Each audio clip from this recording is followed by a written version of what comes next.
In today's video, I'm going to teach you how to enter a customer deposit in QuickBooks Desktop. If you've received money from a customer before applying it to an invoice, QuickBooks Desktop lets you record that amount properly so it can be used later as a credit. This is a simple process, but it's important to enter it the right way so your records stay accurate and the customer's balance is tracked correctly. To get started, open QuickBooks Desktop and go to the Customers menu at the top of the screen. From there, select Receive Payments.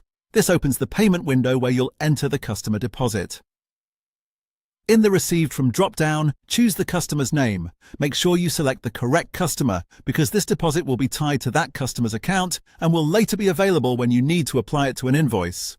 Next, enter the amount of the deposit in the Amount field. Be careful to type the exact amount the customer gave you so your books match your actual payment records. After that, select the date the payment was received. Using the correct date is helpful for keeping your financial reporting and bank reconciliation organized. Now choose the payment method.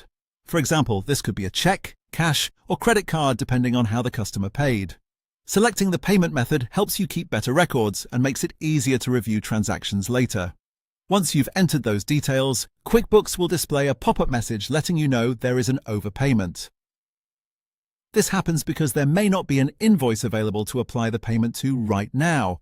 When you see that pop-up, choose Leave the credit to be used later and then select OK. This tells QuickBooks to hold that deposit as a credit on the customer's account until you're ready to use it.